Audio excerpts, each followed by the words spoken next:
Chapter 12. The Calling of Abram. Now Yahweh said to Abram, "Get out of your country, and from your relatives, and from your father's house, to the land that I will show you. I will make of you a great nation. I will bless you, and make your name great. You will be a blessing.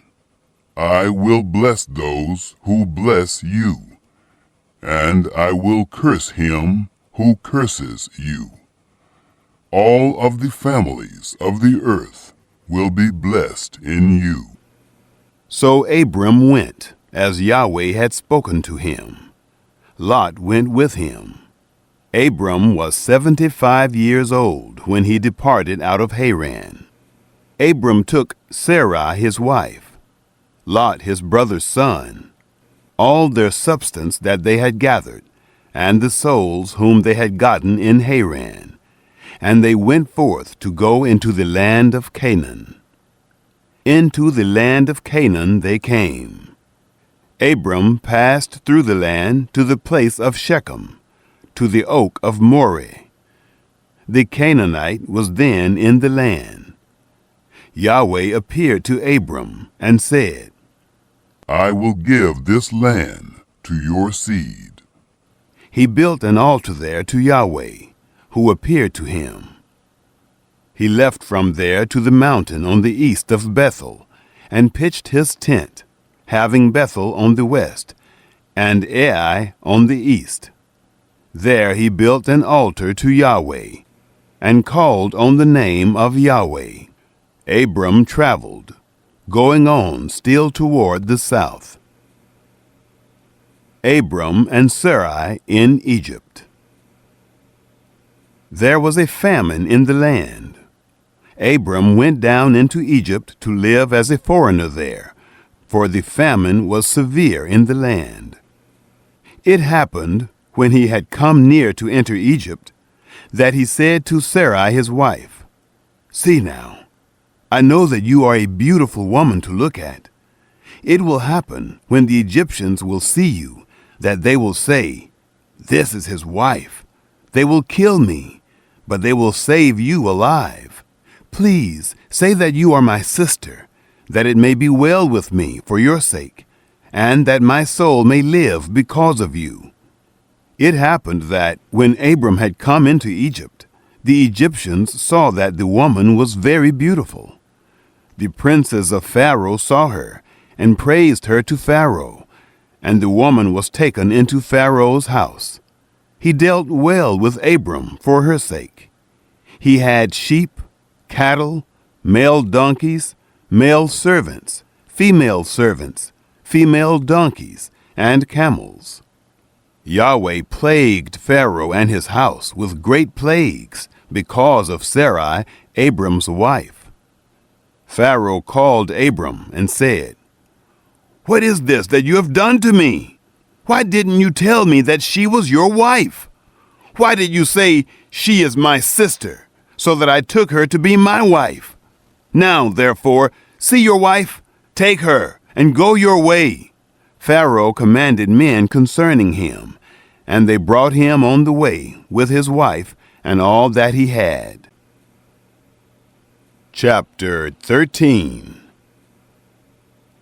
Abram and Lot part ways.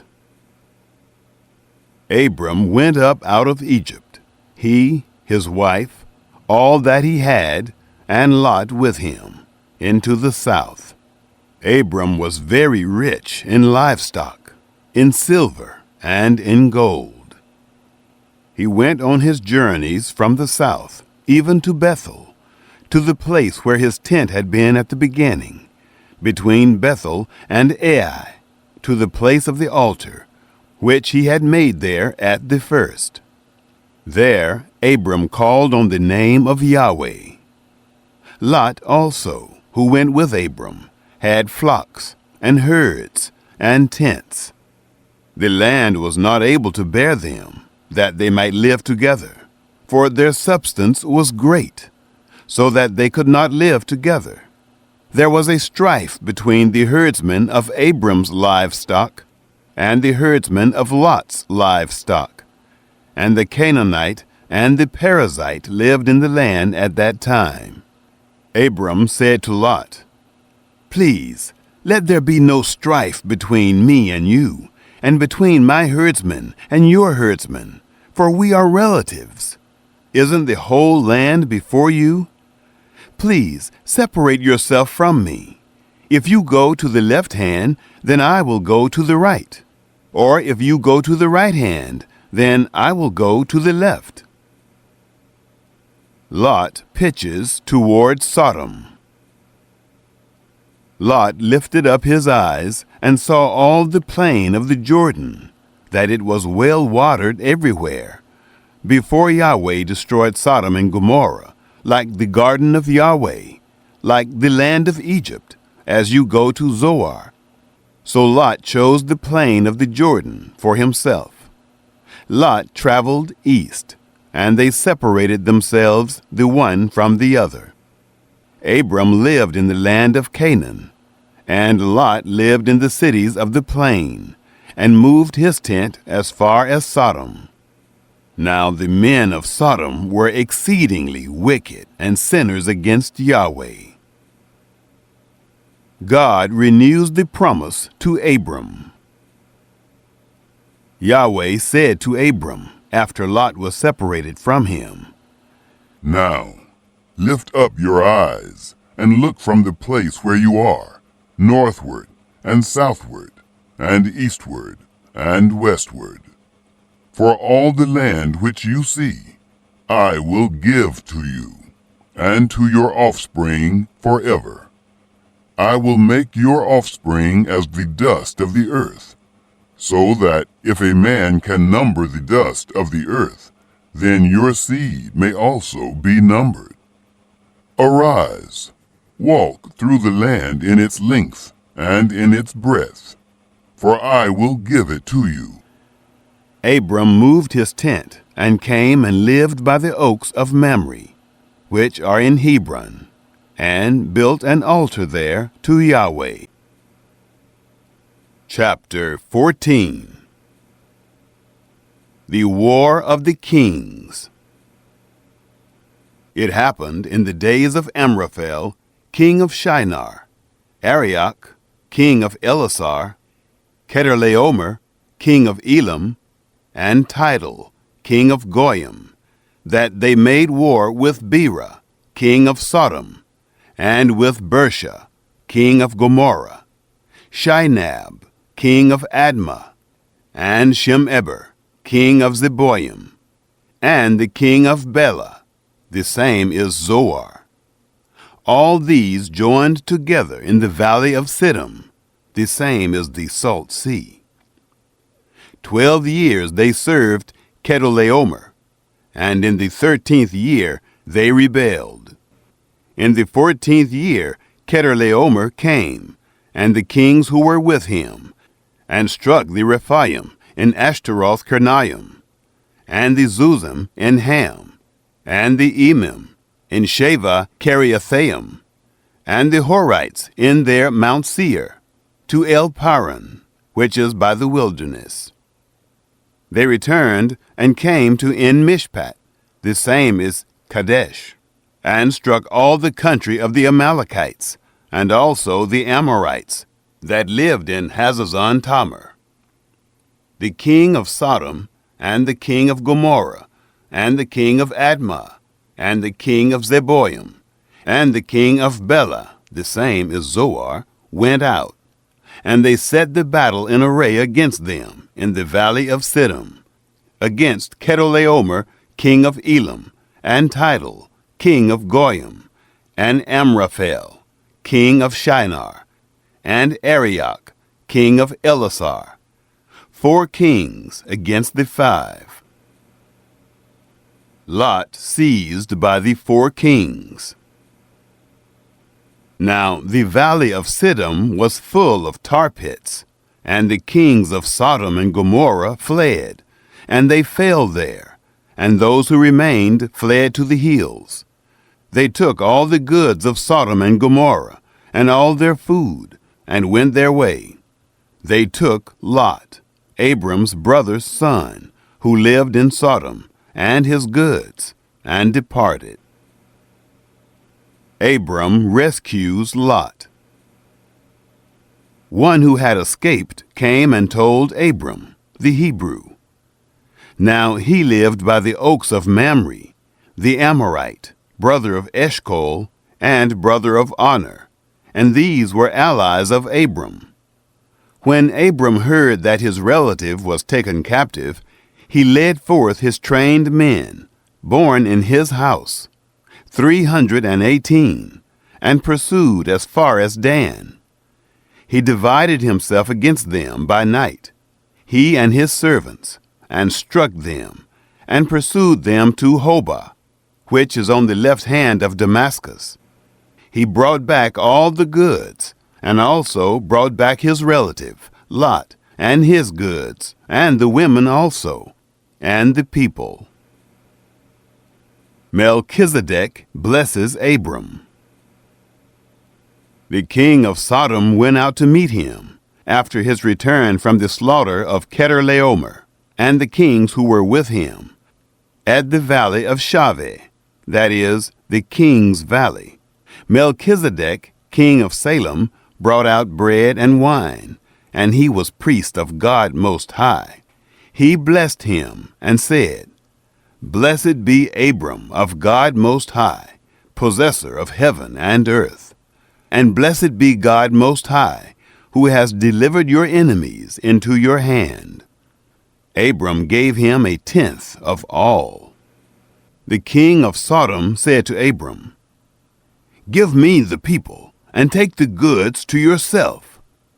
Abram said to the king of Sodom, I have lifted up my hand to Yahweh, God Most High, possessor of heaven and earth, that I will not take a thread, nor a sandal strap, nor anything that is yours, lest you should say, I have made Abram rich. I will accept nothing from you, except that which the young men have eaten, and the portion of the men who went with me, Aner, Eshcol, and Mamre. Let them take their portion. Chapter 15. God's covenant with Abram.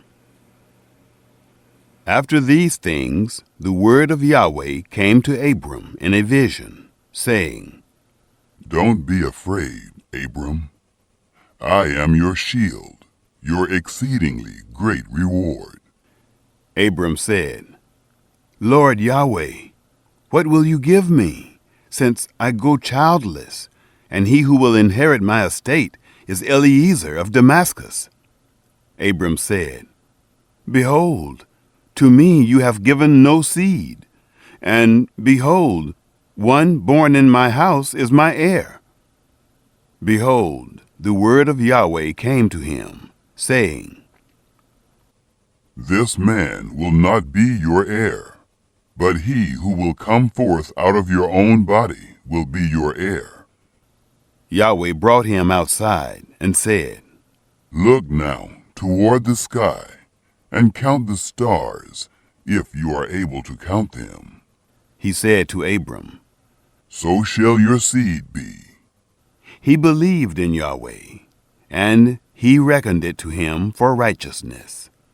He said to him, I am Yahweh, who brought you out of Ur of the Chaldees, to give you this land to inherit it. God confirms his promise. He said, Lord Yahweh, how will I know that I will inherit it? He said to him, Bring me a heifer, 3 years old, a female goat, 3 years old, a ram, 3 years old, a turtle dove, and a young pigeon.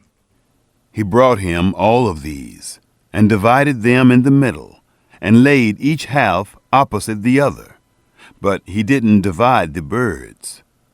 The birds of prey came down on the carcasses, and Abram drove them away. When the sun was going down, a deep sleep fell on Abram. Now terror and great darkness fell on him. He said to Abram, Know for sure that your seed will live as foreigners in a land that is not theirs, and will serve them. They will afflict them 400 years. I will also judge that nation whom they will serve. Afterward, they will come out with great wealth, but you will go to your fathers in peace. You will be buried in a good old age. In the 4th generation they will come here again, for the iniquity of the Amorite is not yet full. It came to pass that, when the sun went down, and it was dark, behold, a smoking furnace and a flaming torch passed between these pieces. In that day Yahweh made a covenant with Abram, saying, To your seed I have given this land, from the river of Egypt to the great river, the river Euphrates, the Kenites, the Kenizzites, the Cadmonites, the Hittites, the Perizzites, the Rephaim, the Amorites, the Canaanites, the Girgashites, and the Jebusites.